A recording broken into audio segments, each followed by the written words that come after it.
Hola, muy buenas noches, bienvenidos, gracias por acompañarnos. En esta hora de información que vamos a compartir con ustedes, vamos a tener dos temas. Las paritarias provinciales se han terminado y vamos a hablar con uno de los gremios que tienen, yo le diría, más tiempo de negociación con el gobierno de la provincia. Es el gremio de la salud, porque suelen tener ítem que en otras áreas de la administración pública provincial no tienen. Y en este caso se han negociado algunos temas que venían de larga data de discusión y que tienen que ver, por ejemplo, con la incorporación del personal que fue convocado a trabajar durante la pandemia, que se llaman los contratos COVID, y que vienen en esa instancia laboral desde entonces sin que se normalice. Esto se ha incluido en la última negociación paritaria y vamos a estar con uno de los gremios de la salud conversando sobre este tema. Y hoy nos vamos a explayar bastante porque queremos analizar un poco el contexto internacional que se vive en este momento, de mucha conflictividad sin lugar a dudas, de mucha tensión, y queremos meternos en el mundo de la mediación. En términos generales, vamos a ver qué pasa con la mediación en el ámbito de la justicia, cuánto ha servido la mediación, cuánto ha acelerado los tiempos de la justicia, cuántos casos se han podido resolver en muy corto trámite y sin todo ese proceso tedioso que tiene y que suele tener la justicia argentina en términos generales. Pero existe también la mediación política, y no me refiero a la negociación política, sino a la mediación cuando existen conflictos serios. Y vamos a tratar de charlar hoy con un especialista en el tema, que lo hemos invitado, es salteño, tenemos la suerte de tener a un consultor y alguien que trabaja en las Naciones Unidas, que tiene larguísima, vastísima experiencia en este tema, sobre todo en trabajar en conflictos internacionales, conflictos entre países, y vamos a ver qué pasa con este tiempo convulsionado de la Argentina, en donde la personalidad del presidente ha generado algunas tensiones, para decirlo de alguna manera, con países vecinos y con algunos países de Europa. Vamos a tratar de analizar todo este contexto y ver cuánto sirve la mediación y cómo actúa en estos casos. Así que gracias por acompañarnos, bienvenidos, buenas noches.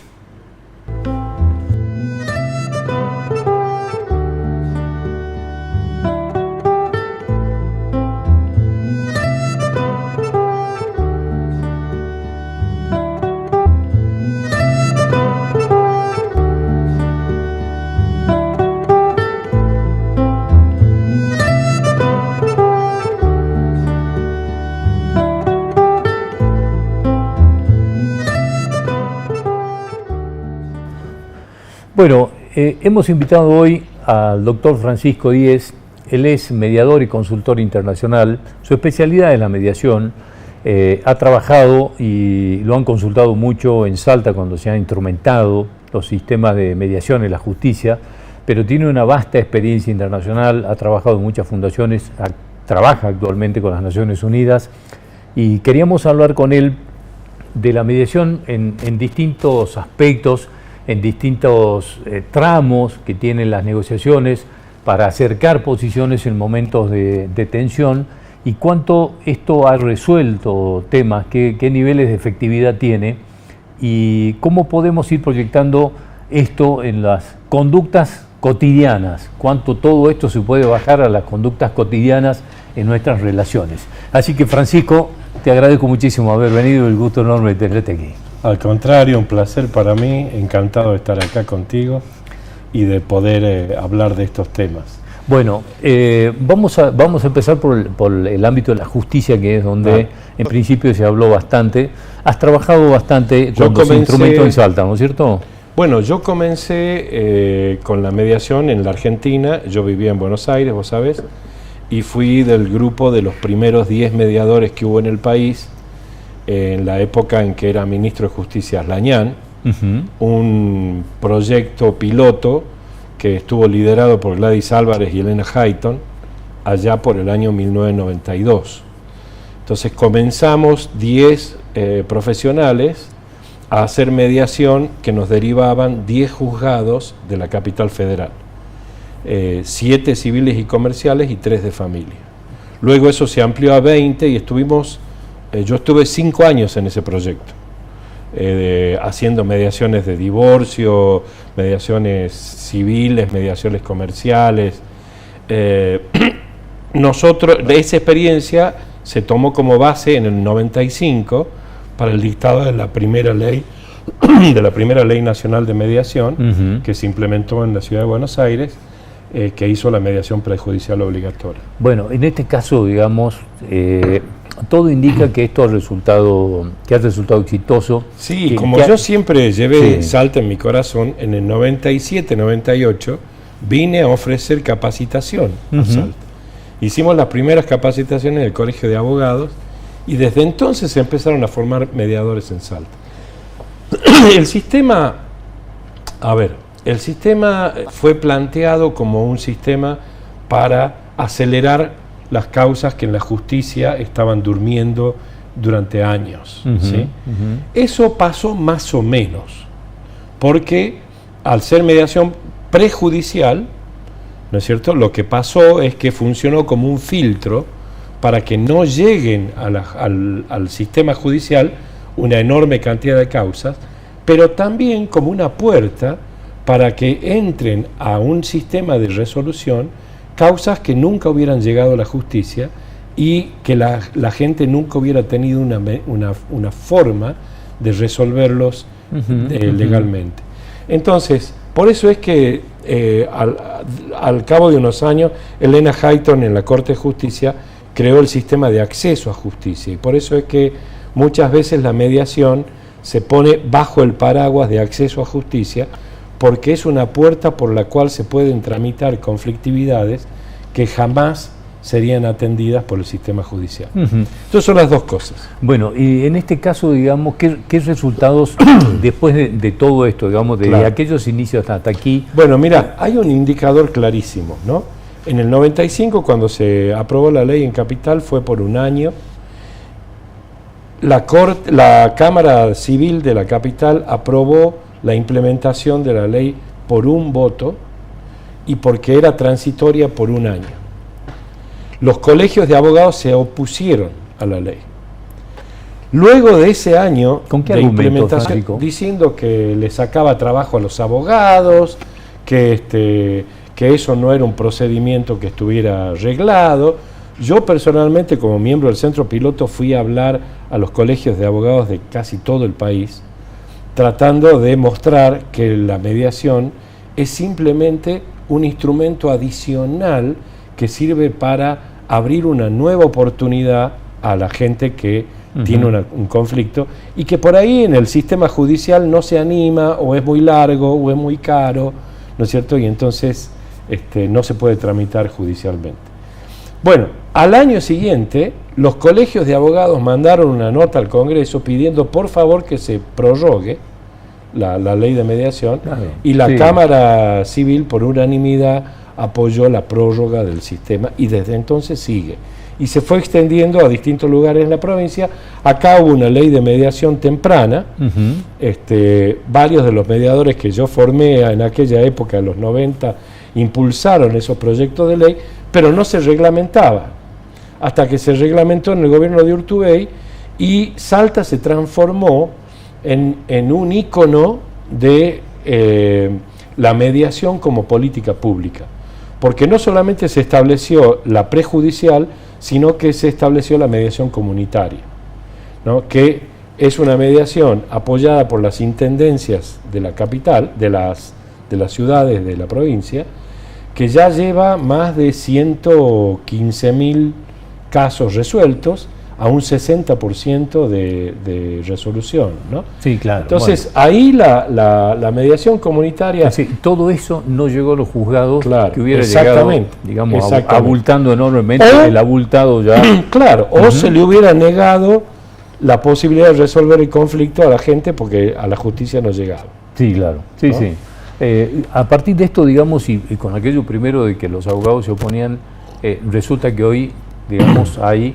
Sí, abogados que se dedican a la mediación, a montones, digamos, terminó abriéndose, digamos, instancias de trabajo nuevas.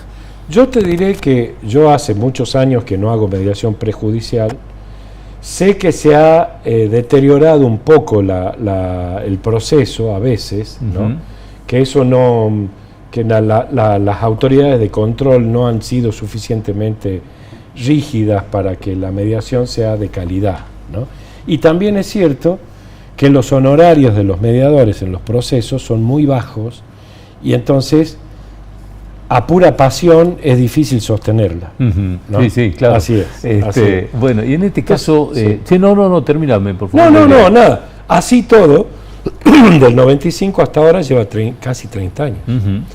¿No? Y muchos decían que iba a ser una moda que en 4 o 5 años iba a desaparecer, ¿no? Bueno, en el caso y esto que nos decía que me parece que es importante, que llegó a resolver cosas que no hubieran llegado nunca a la justicia. Así es. Y estamos hablando de muchas cuestiones denominadas domésticas, pero que generaban una conflictividad, Totalmente. Es decir, no social, pero vecinal y de distintas características, ¿no? No, y mira, una de las cosas que se probó es que en los conflictos familiares, en los conflictos de empresas familiares, en los conflictos en general donde la relación humana es importante, la mediación es un remedio mucho más efectivo y mucho más adecuado que el procedimiento judicial. Bueno, y en este caso, a partir de esto que se puede abrir instancias en los municipios, sí. Acordate que tenemos una provincia extensa y durante años había gente que no tenía justicia porque los juzgados estaban en algún momento prácticamente todos en la capital y la gente no viajaba y los temas no se resolvían y seguían eternamente o nunca alguien encontraba justicia. Entonces, digamos, aquí y a través de los municipios se encontró una herramienta y que además, terminó sirviendo. Lo que ha pasado en prácticamente todas las jurisdicciones es que se ha ido ampliando a otros ámbitos, ¿no? Vos tenés hoy en Salta, tenés mediación penal, tenés mediación en conflictos sociales, ¿sí? Tenés mediación para jóvenes en conflictos con la ley, tenés mediación escolar, ¿no? Cuando yo estuve contribuyendo con la ministra de Justicia, María Inés Diez, estuve en el conflicto entre las escuelas ENET 2 y ENET 3. Ah, sí, ¿no? Sí. Y mira, lo que más orgullo me da es que la ENET 3 armó su centro de mediación escolar con alumnos mediadores. Fue el primer centro de mediación de alumnos mediadores en Salta. Fueron a competir a Buenos Aires entre programas de mediación escolar de todo el país y ganaron un premio. Bueno, así que esa institución que era parte de un conflicto, luego de un proceso de mediación y de conocer el tema de mediación y de que las autoridades, los maestros, los alumnos empezaran a meterse en el tema de mediación, se transformó en ejemplo de centro de mediación escolar, mediación entre pares. Alumnos de los últimos años que cuando hay conflictos entre los alumnos o entre los alumnos y las autoridades, ellos trabajan de mediadores. Y en este caso, ¿qué pasó con la mediación en la carrera de Derecho, en la carrera de abogacía? Bueno, se ha ido insertando en distintas universidades, ¿no? Vos tenés universidades muy extendidas como la Siglo XXI, por ejemplo, que tiene un instituto y que tiene mediación en prácticamente institucionalizada, digamos, dentro de la carrera de Derecho. Acá también en la Católica, ¿no? Una colega mía con la que yo daba clases juntos está a cargo de enseñar mediación en la Católica. En la UBA, en Derecho, hay 2 o 3 materias que son obligatorias de mediación, y en los programas de posgrado, ¿sí?, de la Facultad de Derecho hay un programa fuerte de resolución de conflictos.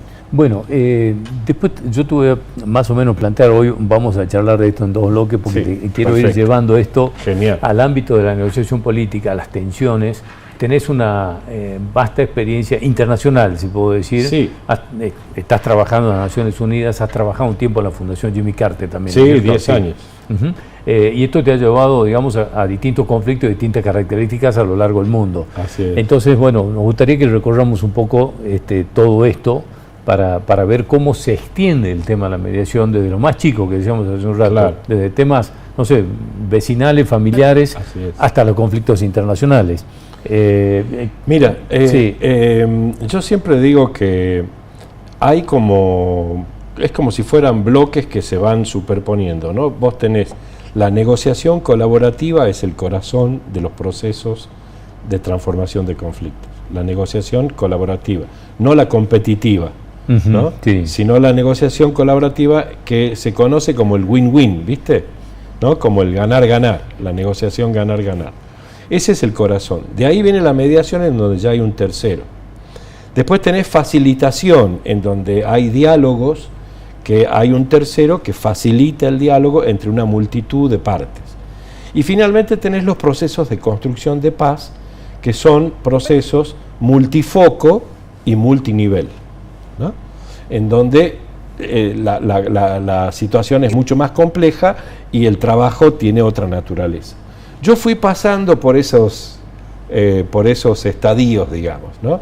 Tuve la suerte de que estuve 10 años en política antes, entonces para mí tratar con ministros, presidentes, gobernadores, líderes sociales, etcétera, no era una cosa que me tensionara. Claro, porque lo vamos a contar a la gente que estuviste en el gabinete del ex canciller Caputo. Claro, yo durante fui el gobierno privado, secretario privado de Caputo en el gobierno de Alfonsín. Yo fui secretario privado de Caputo, luego su jefe de gabinete, y entonces estaba en las reuniones de presidentes, viajaba con Alfonsín a los viajes internacionales cuando tenía 25 años. ¿No?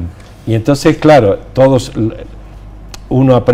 tuve ese privilegio de ser observador, además de un mundo que terminaba y otro que comenzaba, ¿no? Porque a mí me tocó la Guerra Fría, me tocó Reagan en Estados Unidos, me tocó el final de la Guerra Fría entre Estados Unidos y la Unión Soviética, y yo fui testigo de todo eso, ¿no?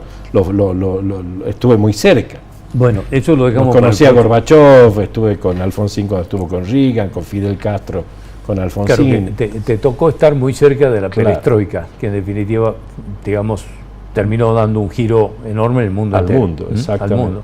Así que te lo dejamos para el próximo bloque, claro, Francisco. Por supuesto, encantado. Bueno, ya volvemos.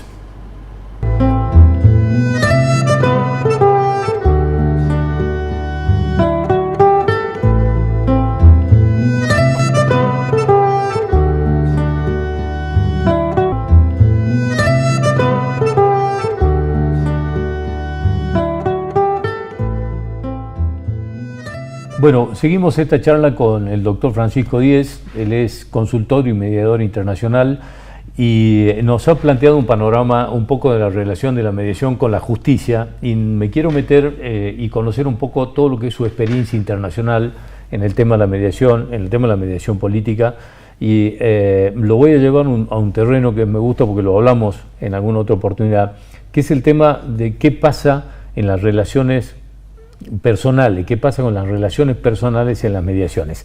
Así que primero contame, Francisco, qué cosas te ha tocado, en qué conflictos te ha tocado trabajar y que te hayan llevado por distintos lugares del mundo. Sí, bueno, yo fundamentalmente me concentré en América Latina, ¿no? Que es la región que conozco, que tenía experiencia. Estuve 3 años viviendo en Venezuela como representante del Centro Carter en la mediación entre Chávez y la oposición política entre el 2002 y el 2005, ¿no? O sea, después que le dan el golpe y él retorna al poder, hasta que nosotros hacemos en esa mediación, Centro Carter, OEA, trabajé con el secretario general de la OEA, César Gaviria, que era el mediador principal. Yo representaba al Centro Carter en la mesa de negociación entre oposición y gobierno.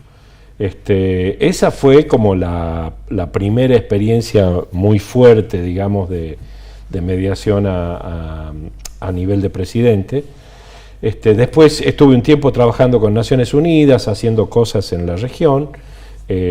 Con el golpe de Estado de Ecuador me llamaron para facilitar diálogo. Después me llama la gente del Centro Carter de nuevo y me dice: Francisco, queremos trabajar con los bad boys de América Latina. Le digo: ¿y eso qué son los bad boys?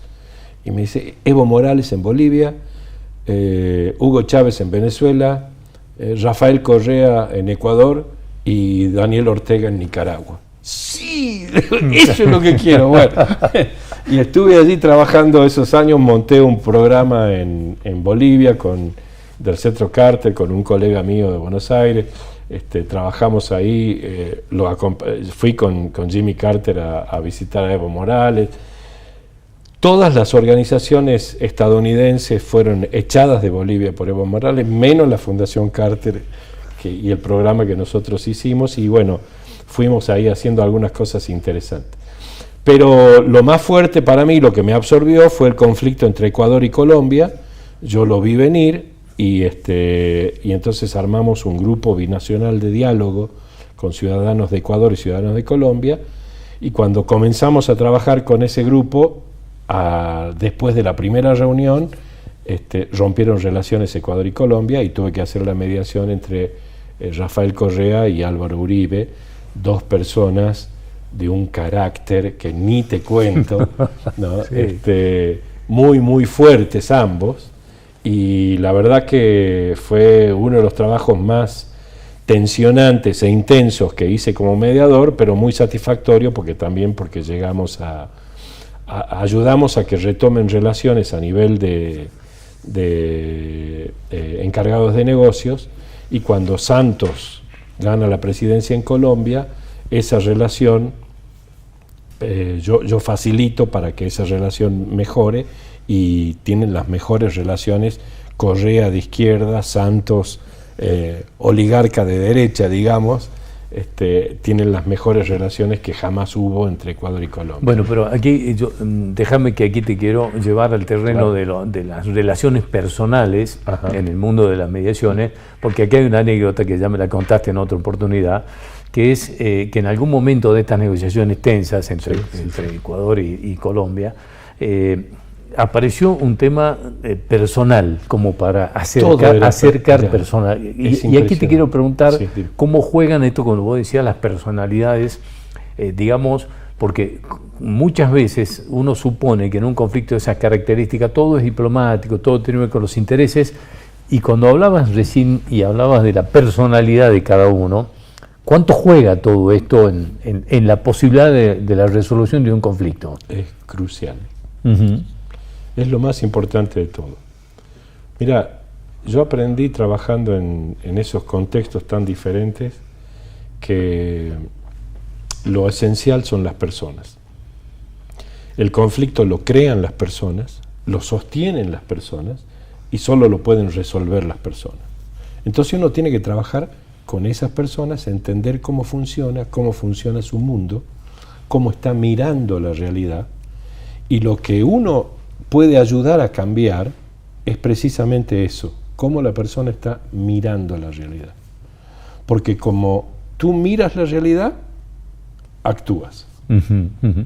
No como es la realidad, sino claro, como la miras. Uh-huh. ¿No? Entonces, el trabajo que hacemos como mediadores es, en ese trabajo es muy, muy importante poder llegar a entender a las personas con las que estás trabajando, y los presidentes son unos personajes muy particulares. Sí, ¿no? Sí, hablamos en términos generales. En términos generales, todos los presidentes, ninguna persona llega a ser presidente si no tiene alguna cosa muy particular, ¿no? Uh-huh, uh-huh. Y personalidad entonces, fuerte, egos, etcétera. Sí, etcétera, exactamente, ¿no? Así Uh-huh. es.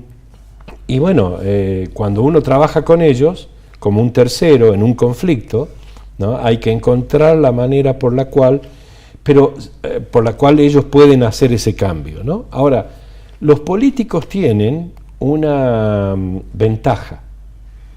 Ellos saben por experiencia que son sus decisiones y las decisiones de los otros lo que cambia la realidad.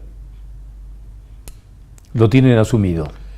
No sé si lo tienen asumido o si lo tienen suficientemente consciente, pero lo van incorporando, uh-huh, ¿no? Porque, claro, es tan impresionante que la decisión de una persona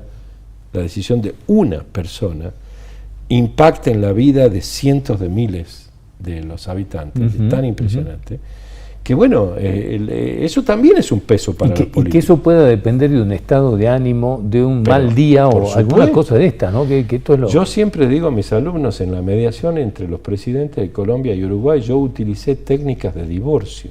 De mediación en divorcio. Bueno, pero porque el problema está, porque era el enojo era tan grande, personalizado en el otro, ¿no? que bueno, tuve que trabajar para que cada uno de ellos pudiera procesar ese enojo y poder poner sobre la mesa otros intereses y otras expectativas que fueran más importantes que el enojo. Y en este caso, a ver si lo puedo resumir en esto y vos me contás la anécdota, ¿se terminó resolviendo con un papel escrito a mano personalizado? ¿Lo puedo decir así? Totalmente. Contame la anécdota. Mira, el tema es que gana Santos la elección después de Uribe y yo me encuentro con Correa, el presidente de Ecuador, y Correa me dice, este tipo es peor que Uribe, este era el ministro de Defensa en el momento que bombardearon en mi territorio. ¿Qué vamos a hacer? Y le digo, no, presidente, no, le digo, ya va a ver, esto es distinto. Ya. Entonces hablo con la que fue designada canciller por Santos, antes de asumir, y le digo, mira, yo creo que tenés que ir a que te conozcan personalmente antes de que seas canciller. Yo te arreglo una reunión. Y entonces ella, María Ángela Holguín, va a Ecuador y se junta con el canciller de Correa, con el ministro de Defensa, unas reuniones que yo le había armado, pero antes de que vaya, el canciller de Ecuador me dice, bueno, mire, el presidente Correa está dispuesto a ir a la asunción del presidente Santos si recibe una invitación personal. Entonces yo le digo esto a alguien muy contento y ella me dice, no, mira, no se invita a los presidentes, o sea, están todos invitados de hecho. Además, el acto de asunción lo maneja la Cancillería, que es la Cancillería de Uribe, todavía no es la Cancillería de Santos. Le digo, bueno, no sé, resolverlo de alguna forma. Entonces ella, cuando llegue a Ecuador, me dice, ya tengo. Se sienta con el ministro y le da una carta manuscrita de Juan Manuel Santos, dirigida a Correa. Señor presidente, sería para mí un honor que usted asistiera, qué sé yo. Cuando Correa finalmente va a la asunción de la presidencia de Santos, y Santos jura como presidente, termina el juramento, lo mira a Correa fuera de protocolo y le dice, presidente, por favor, me acompaña a mi despacho. Nadie sabía qué pasaba. Lo lleva al despacho a Correa y Santos le entrega 2 valijas con todas las computadoras incautadas en la operación que se había hecho por tropas colombianas en territorio ecuatoriano. ¿No? Cosa que Uribe le había negado a Correa durante todo el tiempo del conflicto, diciendo que ahí había información que mostraba la conexión entre el gobierno de Correa y la guerrilla de la FARC. Bueno, digamos, principio de la solución. Se terminó. Fin del conflicto. Ahí se terminó el conflicto. A partir de ese momento, Ecuador y Colombia tuvieron las mejores relaciones por 8 años. Una invitación informal, manuscrita, casi personalizada. Totalmente personalizada. Terminó esto. ¿Sí? Relaciones humanas. Relaciones humanas 100%. Y aquí viene la pregunta que te quiero traer a la Argentina, a partir de esto que decías hace un rato, respecto de la personalidad de los presidentes, que tenemos un presidente muy particular, digamos. Muy particular. Y bueno, quiero acudir a tu experiencia para ver cómo estás viendo vos esto, porque nos hemos peleado con España, por lo menos con el gobierno de España. México, Brasil. Con México, ahora Brasil, antes Chile. De ayer, en estos días, con Chile y después Bolivia. Sí. Digamos, sí. ¿Qué es esto? Digamos, ¿cómo estás leyendo y cómo estás viendo esto? Yo creo que, a ver, la política tiene la ventaja de que, digamos, las cuestiones personales son muy relevantes, pero es mucho más relevante la cuestión política, ¿no? Y eso yo creo que también lo incluye a Milei. ¿En qué sentido? A ver, yo tuve una larga conversación con Guillermo Francos antes de que asumiera, me llamó diciéndome, me dijeron que sos el primer mediador de la Argentina, con Milei vamos a necesitar mucha mediación, ¿no? Y le dije, bueno, sí, hablemos, qué sé yo, charlamos, pero al final Guillermo Francos es el que está haciendo todo el trabajo de negociación que Milei necesita. Sí. Ok, yo creo que, digamos, no es bueno, una personalidad como la de Milei no es buena para las relaciones internacionales. Los presidentes tienen un ego muy grande.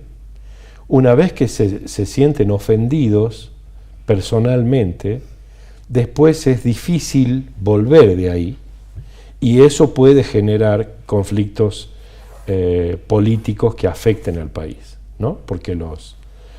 Pero también es cierto que los otros presidentes son políticos curtidos, ¿no es cierto? Y también saben que las relaciones personales son importantes, pero las relaciones políticas son más importantes. Entonces, ahí hay un balance, ¿no? Yo creo que no es bueno, yo creo que Milei lo hace porque eso de alguna manera fortalece la imagen que a él lo llevó a ganar, ¿no? Pero me parece que tiene patas cortas, o sea, me parece que es un recurso que él no va a poder seguir utilizando in eternum. Es decir, esa disrupción que utilizó para esa disrupción y esos calificativos ofensivos, ¿no? Con respecto a los otros o a la situación de los otros, después se vuelven en contra. Bueno, hablaba del tema de las ofensas personales y Así Lula, digamos, en estos últimos días cuando contesta habla como de una ofensa personal, ¿no? Claro, Está me tiene que pedir perdón a mí y a Brasil, dice. ¿No?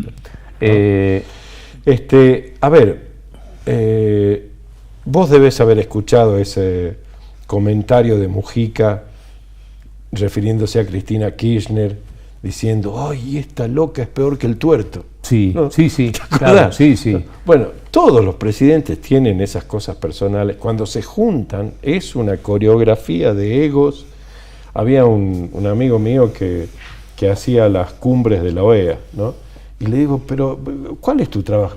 Yo soy administrador de egos.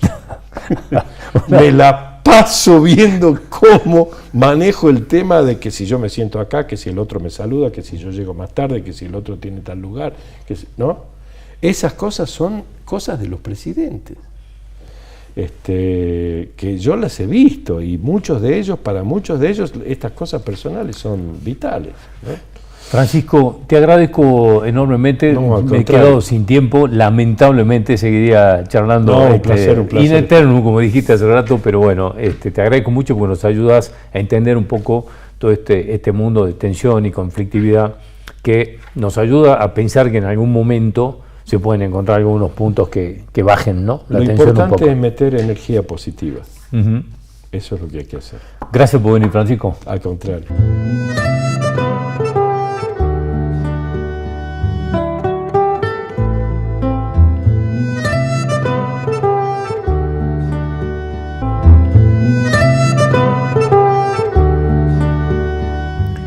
Bueno, en la semana pasada han terminado las negociaciones paritarias.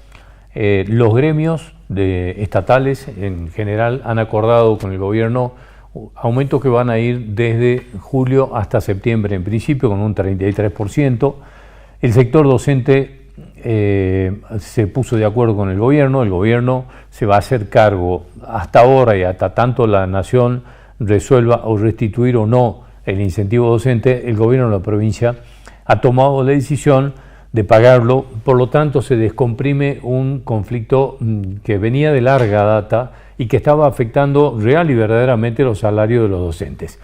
Pero también el otro gremio de los estatales, que tiene muchos ítems que se tienen que negociar individualmente entre el Ministerio de Salud y esos gremios, han logrado yo les diría, avanzar y concretar una cosa que venía de larga data, y estamos hablando de la pandemia, concretamente en el año 2020, cuando, fruto, digamos, de toda la necesidad que tenía el sistema de salud, se había incorporado transitoriamente gente para atender todo esto que nos estaba pasando. Aquellos guerreros que lo denominábamos en algunos momentos.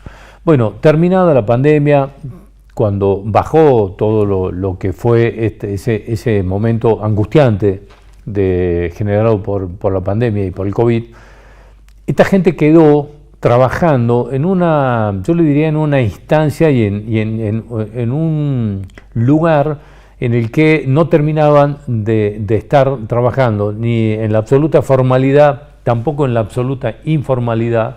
Tenían como algunos contratos que tenían que estar renovándolos permanentemente. Esto se vino dilatando mucho, se discutió muchísimo y finalmente se llegó a un acuerdo y mucha gente que ha trabajado y está trabajando en el sector de la salud desde aquel entonces, desde la pandemia, ha logrado que sean incorporados a la planta transitoria, es decir, a partir de ahora tienen una estabilidad laboral que no tenían, entre otras cosas que se han negociado. Hemos hablado en Profesional Radio con Federico Carranza, que es el secretario general de APSADES, nos ha contado todo lo que tiene que ver y todos los aspectos de la negociación con el Ministerio de Salud y entre otras cosas esto. Así que le dejo esta nota que hemos hecho en la radio para que lo compartamos y volvemos enseguida. A charlar con Federico Pipo o Carranza, le voy a decir, es el secretario general de APSADES y han tenido la semana pasada una semana realmente agitada porque se han estado trabajando en las paritarias. Finalmente se ha logrado un acuerdo para los próximos meses, pero bueno, esto llevó un tiempo largo y particularmente porque en el sector de la salud se negocian muchos ítems que no se negocian en los otros gremios, ¿no? Esto es así, Pipo, ¿cómo estás? Gracias por venir. Así es, bueno, muchas gracias por recibirme en tu segunda casa, idiota, ¿no? Esto es así, sí, es así. En la segunda casa, los lugares de trabajo. Bueno, nosotros en salud nos pasa lo mismo, los hospitales, los centros de salud terminan siendo la segunda casa de muchos compañeros, sobre todo los del interior de la provincia, ¿no? Uh-huh. Pero bueno, como decías vos, la semana pasada tuvimos negociación de mesas paritarias. Vale recordar que no se vienen firmando actas paritarias desde el principio de año y salían los incrementos salariales solamente con un instrumento administrativo. Yo lo dije públicamente que creo que era el momento político de tener un acta paritaria por cómo están dadas las condiciones tanto provinciales como nacionales. Y bueno, después de 3 días, porque fueron 3 días intensos de trabajo, martes, miércoles y jueves, pudimos llegar a un acuerdo y se firmó un acta paritaria con la mayoría de los gremios del Frente Interestatal Gremial, o sea, de los que representan todo el arco de trabajadores del Estado. Se firmó el acta el día jueves. Con un 33%, claro, que va de julio a septiembre. A septiembre. Exacto. El gobierno en un principio propuso a octubre. Exactamente, a octubre, y nosotros pedimos que no. ¿Por qué? Porque era muy extenso y teniendo esta movilidad del índice inflacionario, el costo de la canasta y demás, casi cada mes, mes y medio o 2 máximo, era muy extenso llevarlo hasta octubre. Pero la aclaración es la siguiente: ese 33% se divide un 9 en junio, que ya estaba pactado, o sea que ya lo había otorgado la provincia, y el incremento actual es un 24, uh-huh, que es 9, 6, 9. 9% para julio, 6 para agosto y 9 para septiembre. Pero además del incremento salarial, como decías vos que hay muchos ítems en salud, nosotros hacemos fuerte hincapié en 2 cuestiones cuando trabajamos en la asociación: la condición laboral y la remuneración. Uh-huh. Lo que estábamos hablando son los porcentajes remunerativos del salario, pero la condición laboral es otra cuestión que a nosotros nos interesa mucho y es pilar en las discusiones provinciales y a nivel nacional también. Y ahí está para nosotros el título de esta acta paritaria, que es el paso a planta transitoria de los compañeros contratados COVID. Se va a pasar la totalidad de esos compañeros de acá hasta diciembre en 3 tramos. ¿Que son cuántos? 1840 en toda la provincia. Es un número muy importante. Sí. Es un reconocimiento a aquellos que estuvieron en esa época del COVID. Todos recordamos, tenemos buenas y malas anécdotas de ese periodo, pero sabemos que la gente de salud estuvo al pie del cañón. Entonces creemos que es creemos que es un logro y por ahí ha venido el camino de la solución de la firma del acta Claro, porque esta gente estaba contratada. Y van a pasar a planta transitoria. Van a pasar a planta transitoria, obviamente con todo el proceso que ellos requieren, ¿no es cierto? Pero lo bueno es que va a cambiar su condición laboral y van a pasar a tener, si bien ya tenían algunos derechos adquiridos, van a pasar a tener los derechos de cualquier otro trabajador de planta transitoria de la provincia. Claro, porque además quedaron después del COVID prestando servicios. Exactamente. Finalizó la pandemia, que había sido el acto, digamos, extraordinario para contratar a esa gente, pero habiendo ya creado la necesidad en los lugares de trabajo y además ante una falta histórica que veníamos arrastrando de profesionales y de trabajadores de la salud por el crecimiento demográfico en toda la provincia, era necesario sostener este número de gente que siga trabajando en los hospitales y en los centros de salud, porque sabemos de la falta, porque como te decía, la falta de personal hace que la población no tenga la cantidad necesaria de gente que trabaje para lograr el bienestar de salud. Entonces este número es un oxígeno y había que mantenerlo y ahora hemos logrado que pasen a planta transitoria. Pipo, ¿qué pasa con el tema de la inflación en las paritarias, que es una de las grandes discusiones? Digamos, si es que solamente recuperás lo que se va perdiendo por la inflación o le empezás a ganar la inflación. El gobierno dijo que el año pasado logró cerrar el 2023 con negociaciones que permitieron que los sueldos le ganen a la inflación. ¿Cómo van este año? Porque como vos decías hace un rato, no se vinieron firmando las actas. El gobierno vino otorgando 9% más o menos en promedio en cada uno de los meses. ¿Cómo están respecto de la inflación? ¿Están ganando la inflación? ¿La están alcanzando? ¿Están recuperando algo o todavía no? A ver, la cuestión estadística de los números a veces es medio compleja para que la gente o el que nos está escuchando interprete, pero es real.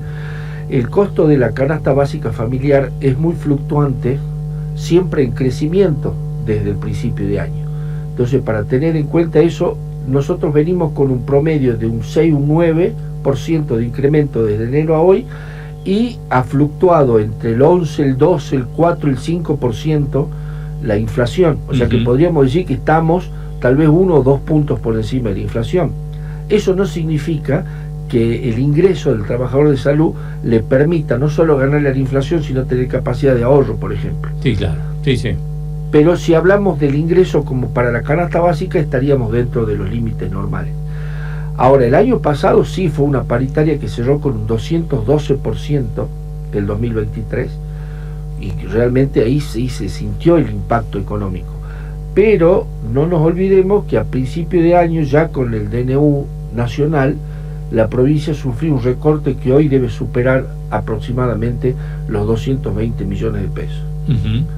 Entonces eso a las arcas provinciales le ha permitido brindar, digamos, un incremento que esté cerca de la inflación. Lo que nosotros esperamos, porque tenemos esto firmado en la acta paritaria, el 15 de julio volvernos a reunir, porque como te decía, mes a mes va cambiando la condición. No solo buscamos ganarle a la inflación, sino que también el compañero trabajador tenga la capacidad de ahorro, tenga la posibilidad, por ejemplo, de tener vacaciones con gusto en algún lugar, o capacidad de acceder a un teatro, a un cine, esparcimiento. O sea, sería muy pobre la discusión si nos quedamos solamente en la canasta alimentaria. Y que poder comer bien todos los meses. Claro, comer bien es vivir bien.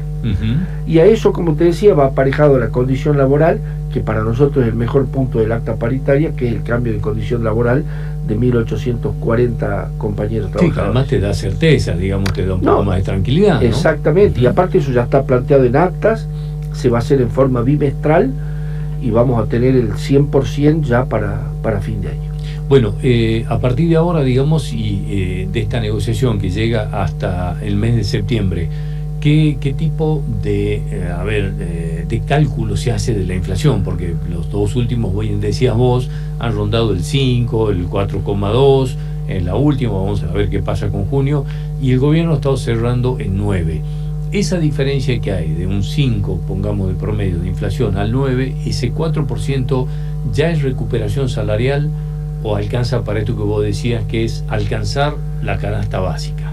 Yo creo que con esto estamos, en primer lugar, en un buen camino. Creo que vamos a lograr una recuperación más hablando, como te decía, el contexto nacional, ya consiguió, digamos, la aprobación de la ley base, que eran las herramientas que solicitaba para gobernar, así que esperamos que en este transcurso de los próximos meses la recuperación se vea efectivamente, sobre todo en este caso en el salario, y como decíamos, no solamente alcanzar la canasta básica, sino tener un nivel de vida que le permita acceder a otras cosas que también hacen a la calidad de vida, ¿no?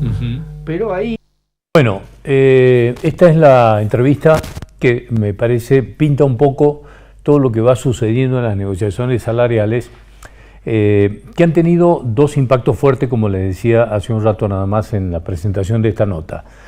El gobierno se hace cargo del incentivo docente, son más de 1.000 y pico de millones de pesos por mes que va a tener que desembolsar el gobierno de la provincia para pagar el incentivo docente. La causa judicial iniciada por la provincia en la Corte de Justicia de la Nación reclamando la restitución de esos fondos a la provincia va a continuar, a pesar de todas estas buenas relaciones que aparentemente empiezan a caminar entre la Nación y la provincia. Esto va a continuar en el reclamo judicial, intentando recuperar los fondos que se han cortado, recordemos, desde principio de año. Y esto que ocurrió con el tema del personal COVID no deja de ser una buena noticia para mucha gente que estuvo en los lugares de más alto riesgo en ese momento tan complicado que fue el de la pandemia, del que nos vamos olvidando, por suerte también nos vamos olvidando de a poco, pero que no merece que esta gente no tenga el reconocimiento que se ha ganado. Así que bueno, queríamos plantearle esto porque las negociaciones van a seguir, pero me parece que en esta última se han logrado dos cosas que venían de una muy larga discusión entre los gremios docentes, el de la salud y el gobierno de la provincia. Así que les agradecemos a ustedes habernos acompañado hoy. Nos vamos a encontrar nosotros el próximo domingo a las 8 de la noche en esta misma casa. Que terminen muy bien esta noche y gracias.